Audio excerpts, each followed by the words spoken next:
Hello everyone केमती अच्छा आपण मैंने तो आपण मानक स्वागत जनाऊँ मोर गोटे न्यू फ्रेश ब्लॉग रे। तो से दिन थिला टिकेट एंड स्टिक एक्टिंग रो प्री ऑडिशन जोटा कि थिला बरहमपुर रे। तो सकाळे उठी प्रथमे मु एमानंकु जण जण करी रेडी कर देइथिली ऑडिशन पे। तो एमानंकु रेडी करिके पठै सारबा परे मु भी पळैथिली फ्रेश हबा पे।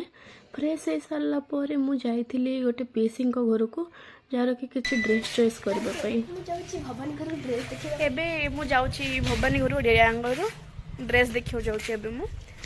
तो देखिया चलंतु भवानी कोन आमे दी जण हेल जाउछु हला तांकोन जाइत नाने पळै थियनी तांकोन हले एबे आम दी जण भी बाहरु ऑडिशन पई एबे आमे बाहरलु भवानी घर तार ड्रेस चॉइस करबा पई। चलंतु देखिया के कोडा पेंच स्टे ड्रेस ता देखथिलु जोड़ा ये ओके ओके अच्छी तापर नेक्स्ट ड्रेस काढ़ नेक्स्ट समय पर आमर फाइनल है भवानी ड्रेस टा पिंधिब ये ध तो कि देखा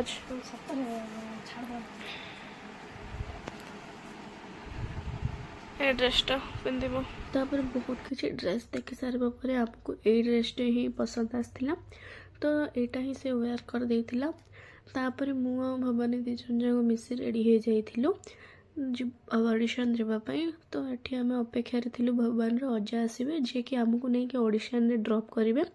तो अजा अपेक्षा रहा बेले मम्मी आमको सब कहीदे जे केमती करमती देखा सब इंस्ट्रक्शन दे दौले। अजा आसवा पर आम दीज बाहरी पड़ू। तो प्रथम जाऊ जाऊ से टिकट आनी जोठार कि मोर नंबर थिला 159 और भवान नंबर थिला 158। तो से भाउज ऑडिशन देवाकू जाई सिलेक्ट होगी पलि आसते। तापर आम अपेक्षा रही। तो फाइनाली मो हाथ में भी टिकट आसी जाइतिला। एठी गोटे इंटरेस्टिंग पार्ट होची मु जो स्क्रिप्टा प्रिपेयर होके जाइतिली मु बिल्कुल भी से स्क्रिप्टा से परफॉर्म कर नथिली। मु कौन परफॉर्म करती मोर एबे भी मन ना। तो हो जहाँ भी हो मत टिकट मिल जाइतिला। देन आम आसी किसी गुपचुप खाई देइथिलु। गुपचुप खाई सारा पर ठंडा होगापाई टिके लस्सी पी देइथिलु।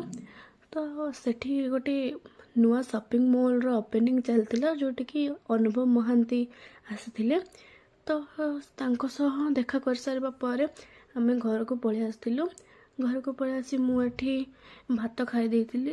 तापरे भाई मम्मी एठी रुटीर प्रिपरेशन रे लगी पड़ते मु भी परिबा काटी देइथिली। आउ प्री ऑडिशन तो सरीगला। देन ऑडिशन थिला मोर कटक चाहलियागंज रे जोटा कि डिसेंबर 11 रे अच्छी। तो आपण मानक वीडियो केमती लगे निश्चय जणाइबे। जय जगन्नाथ।